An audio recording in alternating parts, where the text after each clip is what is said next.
जय Hind and hello guys, स्वागत है आपका आपके अपने YouTube चैनल ज्ञानदेह होस्ट में। और इस वीडियो में मैं आपको बताने वाला हूं NTSCSIR UGC net online form 2024 दिसंबर साइकिल के लिए। यहां पर आपको बताया जाएगा कि कैसे आप रर्सन से लेकर प्रिंट तक पूरी जानकारी भर पाएंगे। एंड अगर आपको कोई प्रॉब्लम आती है उसके बावजूद तो आप कमेंट के माध्यम से पूछ सकते हैं। तो चलिए गाइज शुरू करते हैं। अगर आपने अभी तक वीडियो को लाइक नहीं किया, वीडियो को लाइक कर दीजिए। और अगर आप चैनल के ऊपर नए हैं तो चैनल को सब्सक्राइब करके बेल आइकन ऑन कर लीजिए, क्योंकि जब तक ये कंप्लीट नहीं हो जाता फॉर्म तब तक आपको इसके बारे में सभी अपडेट दिए जाएंगे। इसके बाद में गाइज जो लिंक मैं आपको वीडियो के डिस्क्रिप्शन में दिया हूं ये आप ओपन करेंगे। इसको ओपन करने के बाद आपको जानने को मिलेगा कि इसमें आपका दिसंबर साइकिल के लिए फॉर्म निकाला है। एंड फॉर्म आप लोग 9 दिसंबर से 30 दिसंबर 2024 के बीच में भर पाएंगे। यहाँ पर आप इसके जो सब्जेक्ट अवेलेबल है वो देख सकते हैं, एप्लीकेशन फीस देख सकते हैं और आपकी जो बाकी की इंपॉर्टेंट डेट्स है वो भी चेक कर सकते हैं। ये सभी जानकारी चेक करने के बाद इंपॉर्टेंट लिंक के सेक्शन से अप्लाई ऑनलाइन लिंक ओपन करेंगे और आपके सामने ये वाला इंटरफेस आ जाएगा। यहाँ पर आने के बाद में आप न्यू कैंडिडेट रजिस्टर हियर इसके ऊपर क्लिक करेंगे। यहाँ से आप इसका डिटेल में इन्फॉर्मेशन बुलेटिन भी डाउनलोड कर सकते हैं और जो फीस की जानकारी है उसको भी चेक कर सकते हैं। तो सभी जानकारी चेक करने के बाद यहाँ पर टिक करेंगे and then click here to proceed इसके ऊपर क्लिक करेंगे। अब आपके सामने कुछ विकल्प हैं, ये विकल्प आपको पढ़ने हैं और आपको ये डिसाइड करना है कि मैं किस माध्यम से इसमें लॉगिन होना चाहता हूं या फिर रजिस्टर करना चाहता हूं। जैसे कि एग्जांपल के लिए पहला है कि मेरे पास आधार नंबर है और मैं आधार नंबर का उपयोग करके अपना लॉगिन बनाना चाहता हूं या फिर चाहती हूं। साथ ही मैं परीक्षा के विभिन्न चरणों में प्रमाणीकरण उद्देश्यों के लिए आधार डेटा का उपयोग करने के लिए अपनी सहमति प्रदान करता हूं या फिर करती हूं। तो अगर आप इसके माध्यम से लॉगिन होना चाहते तो आप पहले वाले के ऊपर टिक कर लेंगे। सेकंड है कि मेरे पास डिजिलॉकर खाता है और मैं डिजिलॉकर के माध्यम से लॉगिन करके अपनी पहचान प्रमाणित करना चाहता हूं। अगर ये माध्यम आप सिलेक्ट करना चाहते हैं डिजिलॉकर का तो आप ये भी कर सकते हैं। तीसरा कि अगर आपके पास डिजिलॉकर अकाउंट नहीं है और आप उसको क्रिएट करते हुए अपना जो डिजिलॉकर अकाउंट है वो भी बनाना चाहते हैं और साथ ही साथ अपनी पहचान भी प्रमाणित करना चाहते हैं डिजिलॉकर के माध्यम से, तो आप ये सिलेक्ट कर लीजिएगा। फिर इसके अलावा है कि मेरे पास ABC ID है और मैं इसी के माध्यम से अपनी लॉगिन करके पहचान प्रमाणित करना चाहता हूं, तो आप ये टिक कर दीजिए।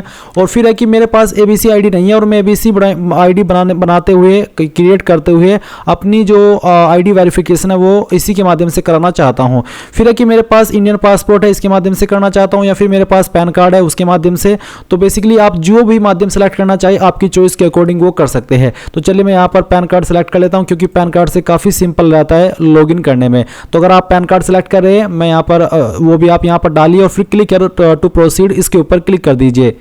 और आपको मैं बता दूं कि इसमें बोला कि कृपया ध्यान दें कि अगले प्रश्न गैर आधार विकल्प के माध्यम से प्रमाणीकरण के लिए, यानी कि अगर आप बिना आधार यानी कि पहले वाला ऑप्शन सेलेक्ट ना करके कोई अन्य ऑप्शन सेलेक्ट कर रहे हैं तो ऐसे में फिर आपको परीक्षा केंद्र पर 1 घंटा पहले पहुंचना होगा, क्योंकि उसमें कुछ एक्स्ट्रा एक्टिविटी रहती है, यानी कि आपका आधार वेरिफिकेशन वहीं पर होगा। तो वो आप यहाँ पर डिसाइड कर लीजिएगा। अगर आप आधार के माध्यम से लॉगिन करें तो फिर जो टाइम होगा एग्जाम का आप उसी समय पर पहुंच जाइएगा। और अगर आप आधार के अलावा किसी और माध्यम से इसमें लॉगिन हो रहे हैं तो फिर आपको एग्जाम सेंटर पर 1 घंटा पहले पहुंचना है, बाकी कोई भी डिफिकल्टी आपको नहीं आएगी। तो आपको आपके खुद के माइंड से डिसाइड करना है कि आप किस माध्यम से लॉगिन हो रहे हैं। गाइज जब आप कोई भी माध्यम सेलेक्ट कर लेंगे लॉगिन का और उसके बाद में वो वेरीफाई हो जाएगा तो आपके सामने पर्सनल डिटेल का सेक्शन आएगा। अब यहाँ पर कैंडिडेट नेम पूछा और बोला है एज पर 10th सर्टिफिकेट, यानी कि 10th के सर्टिफिकेट के अकॉर्डिंग आपको आपका नाम देना है। फिर फादर नेम आपको यहाँ पर एंटर करना है, ये भी आप 10th के सर्टिफिकेट के अकॉर्डिंग ही भरिएगा।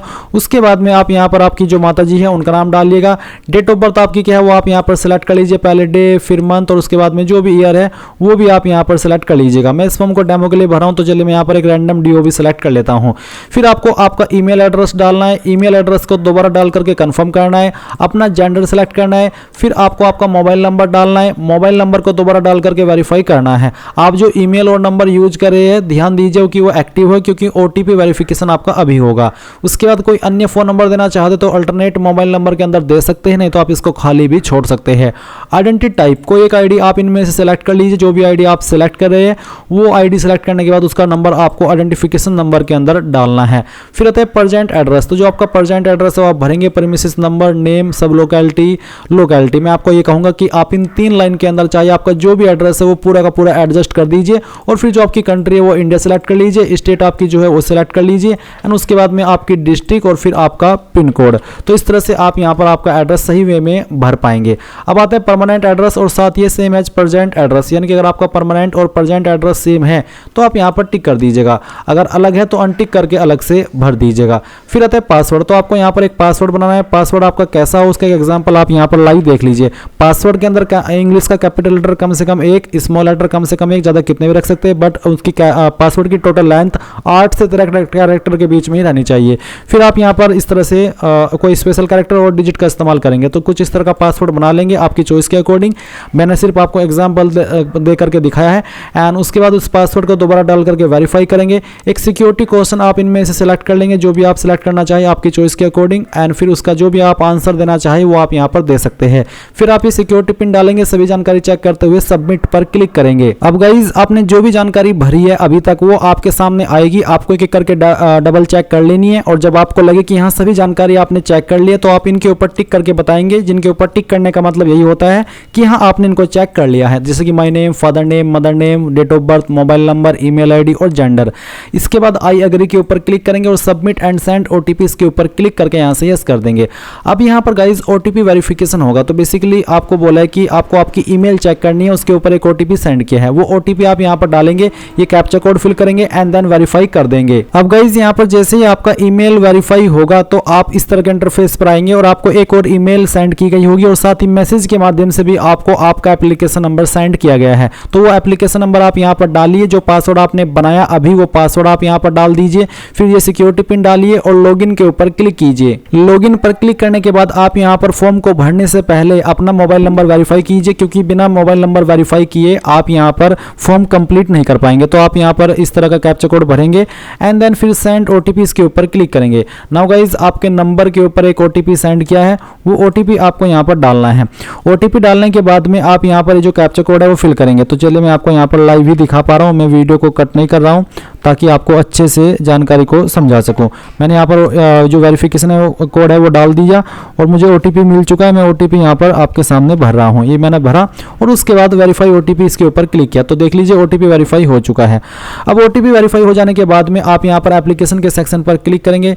इसमें गाइज यहाँ पर आपको पर्सनल डिटेल देखने को मिल रही है, तो आप इसके ऊपर क्लिक कीजिए। इसके ऊपर क्लिक करने के बाद यहाँ पर कुछ जानकारी भरी हुई है और कुछ जानकारी आप भरेंगे, जैसे कि नेशनलिटी में आप इंडियन सेलेक्ट कर लेंगे। फिर यहाँ पर गाइज आपको कास्ट कैटेगरी सेलेक्ट करनी है, जैसे कि जनरल ईडब्ल्यूएस या फिर OBC NCL as per central list, यानी कि अगर आप सेंट्रल लिस्ट के अकॉर्डिंग ओबीसी एनसीएल है तो वो सिलेक्ट करेंगे। एसटी या फिर एससी जो भी है वो आप यहाँ पर सिलेक्ट कर लीजिएगा, जैसे कि मैंने ओबीसी सिलेक्ट किया, मैं ओबीसी से आता हूँ। उसके बाद पूछेगी आप विकलांग और आपकी विकलांगता 40% या उससे ज़्यादा या फिर उससे कम, या फिर आप विकलांग है नहीं, तो अगर नहीं है तो आप नो कर दीजिए। फिर क्या आपको डायबिटिक है, आप मधुमेह रोग है, अगर हाँ तो यस, नहीं तो आप नो करेंगे। एनुअल इनकम आपके पेरेंट या गार्जियन की कितनी है उसकी एक रेंज आप यहाँ से सिलेक्ट कर लीजिए। ये सिलेक्ट करने के बाद में आप यहाँ पर जो कैप्चा कोड आपके सामने है वो कैप्चा कोड डाल दीजिए और ये डालने के बाद में आप यहाँ पर देखेंगे आपको नीचे आई एग्री के ऊपर क्लिक करना है और उसके बाद में गाइज यहाँ से सेव एंड नेक्स्ट कर देना है। अब आप देखेंगे डाटा आपका सेव हो चुका है। अभी आप यहाँ पर एड्रेस की इन्फॉर्मेशन देख सकते हैं, तो अगर आपको एड्रेस की इन्फॉर्मेशन के अंदर कोई चेंजेस करना है, मॉडिफिकेशन करना है तो आप कर लीजिए, नहीं तो आप यहाँ पर नीचे की तरफ आएंगे और ये जो कैप्चा कोड आपके सामने है वो आप यहाँ पर भर देंगे, यानी कि इसको आपको भरना है और भरने के बाद बेसिकली सेव एंड नेक्स्ट इसके ऊपर क्लिक करना है। तो आपका एड्रेस भी वेरीफाई हो चुका है। अब आप यहाँ पर बाकी की इन्फॉर्मेशन भरेंगे, जैसे कि क्वालिफिकेशन डिटेल। तो I want to apply for joint CSIR UGC NET December 2024 on the basis of 4 year undergraduate programme या फिर मास्टर डिग्री। अगर 4 ईयर अंडर ग्रेजुएट प्रोग्राम तो फिर आपके सामने ये विकल्प आएंगे जहाँ पर आपको पास स्टेटस बताना है कि आपने पास कर लिया आपकी अंडर ग्रेजुएट प्रोग्राम, या अभी आप अपियरिंग है और रिजल्ट का वेट कर रहे हैं।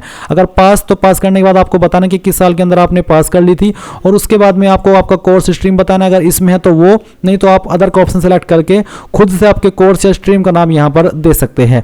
उसके बाद क्वालिफाइंग एग्जाम कहाँ से किया है, इंडिया से या फिर आउटसाइड इंडिया, फिर आपकी स्टेट जहाँ से आपने ये क्वालिफिकेशन की है, उसके बाद में आपकी यूनिवर्सिटी इसके अंदर नहीं हो तो फिर आप अदर के ऊपर क्लिक करके खुद से भी आपकी यूनिवर्सिटी का नाम दे सकते हैं। फिर इंस्टीट्यूट का नेम एंड एड्रेस आपको पूरा देना होगा, यानी कि इंस्टीट्यूट का पूरा नाम आपको यहाँ पर भरना है एड्रेस के साथ में, और फिर इंस्टीट्यूट पिन कोड। अब बहुत सारे कैंडिडेट कंफ्यूज रहते हैं कि इंस्टीट्यूट पिन कोड क्या होता है, तो बेसिकली जिस जगह पर आपका जो इंस्टीट्यूट है वो स्थित है और उस जगह का जो पिन कोड होता है वही आपका इंस्टीट्यूट का पिन कोड होता है। जैसे कि एग्जाम्पल के लिए अगर मैं सहारनपुर से हूँ और मेरे इंस्टीट्यूट सहारनपुर के अंदर है तो जो मेरा पिन कोड होगा तो उस एरिया का जो पिन कोड है जहाँ पर मैं हूँ वही पिन कोड आपका इंस्टीट्यूट का भी रहेगा, कोई अलग से पिन कोड नहीं होता है। तो आप इसमें कंफ्यूज मत होइएगा। रिजल्ट मोड क्या था, परसेंटेज या सीजीपी। अगर परसेंटेज तो परसेंटेज सेलेक्ट कर ले और फिर आपको यहाँ पर टोटल मार्क्स एंटर करने हैं। जैसे कि एग्जाम्पल के लिए नंबर मैं भर रहा हूँ, आपको आपके रियल नंबर भरने हैं, फिर उसमें से नंबर आपको आए थे वो आप यहाँ पर एंटर कर देंगे।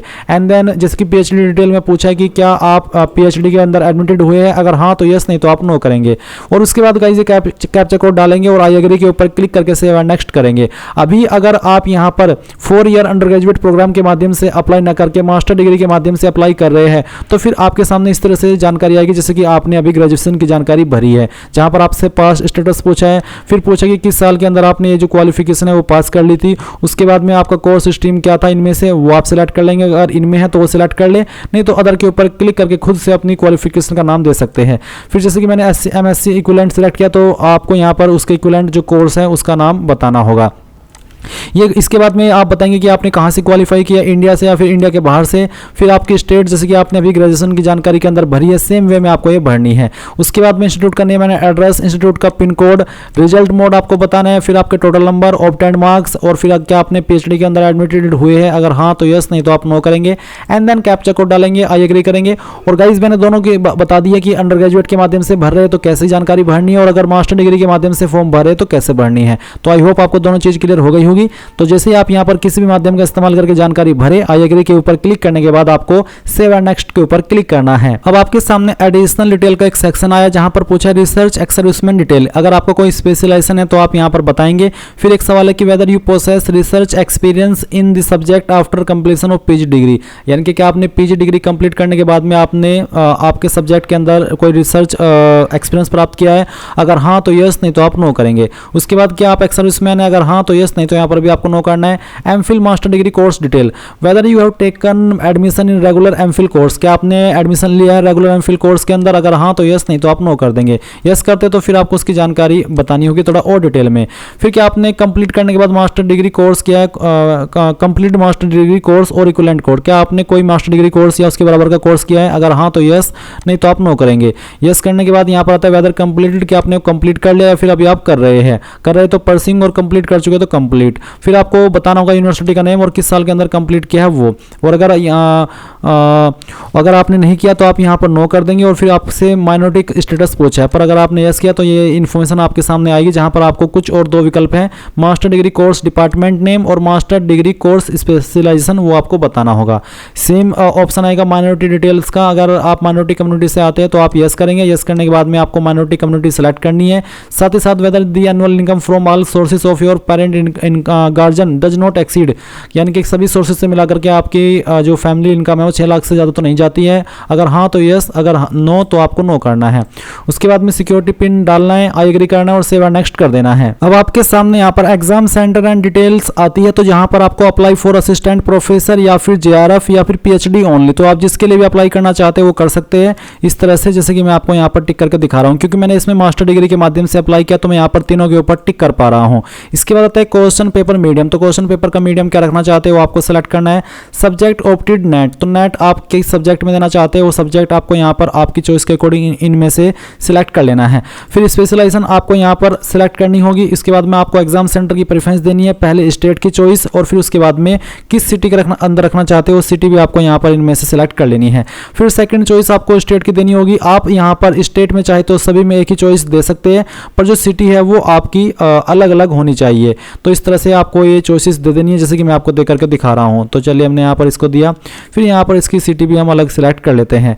ये सिलेक्ट करने के बाद में फादर गार्जियन ऑक्यूपेशन, तो फादर का या फिर गार्जियन का ऑक्यूपेशन क्या है वो आप बता दीजिए इनमें से। अगर इनमें ना हो तो आप सेल्फ एम्प्लॉयमेंट या फिर अदर या नॉट एप्लीकेबल भी सिलेक्ट कर सकते हैं। फिर मदर की जो क्वालिफिकेशन है वो आप फादर की जो क्वालिफिकेशन है वो बतानी होगी, मदर का ऑक्यूपेशन बताना है, उनकी जो क्वालिफिकेशन है वो भी बता देनी है। एंड देन यहाँ पर आपको जो कैप्चा कोड है वो एंटर करना है। ये कैप्चा कोड एंटर करने के बाद में आप यहाँ पर आई एग्री के ऊपर क्लिक करेंगे और सेव एंड नेक्स्ट कर देंगे। फिर गाइज यहाँ पर आता है डॉक्यूमेंट अपलोड। तो आपको फोटो सिग्नेचर अपलोड करना है और आपका कैटेगरी सर्टिफिकेट अपलोड करना है। कैटेगरी सर्टिफिकेट आपका सेंट्रल का बना होना चाहिए, साइज जिसका 50 से 300 KB के बीच में होना चाहिए और फॉर्मेट PDF का। तो पहले आप फोटो अपलोड करेंगे जिसका साइज 10 से 200 KB और फॉर्मेट JPEG या फिर JPG का रखा है। तो डेमो के लिए मैं एक फोटो आपको अपलोड करके दिखा रहा हूं। मैंने फाइल सेलेक्ट की, ओपन किया, आपका फोटो यहाँ पर इस तरह से आएगा, आप इसको व्यू भी कर सकते हैं। सिग्नेचर का साइज 4 से 30 KB के बीच में, जहां पर साइन की फाइल है सेलेक्ट कीजिए, ओपन कीजिए, आपका साइन यहाँ पर आ जाएगा। इसके बाद गाइज आप कैटेगरी सर्टिफिकेट में जैसे कि मैंने कहा कि PDF के फॉर्मेट में अपलोड करेंगे, तो जहां पर सर्टिफिकेट है वो फाइल आपको सेलेक्ट करनी है, आपका यहाँ पर इस तरह से सर्टिफिकेट आ जाएगा। आप व्यू करके ऊपर क्लिक करके इसको व्यू भी कर लीजिएगा। अब आप सेव एंड नेक्स्ट कर देंगे। नाउ गाइज आपने जो भी जानकारी शुरू से लेकर अभी तक भरी है उसका प्रीव्यू आपके सामने और फीस का अमाउंट भी है। तो सभी जानकारी चेक करने के बाद आप नीचे की तरफ आएंगे और यहां से सबमिट करेंगे। इसके बाद इन सभी के ऊपर टिक कर देंगे। इन सभी के ऊपर टिक करने का मतलब यही है कि हाँ आपने इन सभी जानकारी को डबल चेक कर लिया और आपके अकॉर्डिंग सभी जानकारी सही है। फिर आप आई एग्री करेंगे, फाइनल सबमिट। जैसे ही आपने एक बार कर दिया तो फिर आप कोई भी जानकारी रजिस्ट्रेशन के समय जो आपने की है या अभी की है वो आप एडिट नहीं कर पाएंगे। और उसके बाद गाइज आपको फीस पे करनी होगी और जैसे ही आप फीस जमा कर देंगे तो आपका फॉर्म फाइनल सबमिट हो जाएगा और तभी आपका फॉर्म फाइनल सबमिट माना जाएगा जब आप फीस जमा कर देंगे। तो इस तरह से गाइज आप लोग NTS CSIR UGC NET December 2024 cycle online form को भरेंगे। आई होप ये प्रोसेस आपको पसंद आया होगा। कोई सवाल डाउट रह गया हो तो कमेंट के माध्यम से पूछ लीजिएगा। Thanks for watching. जय हिंद।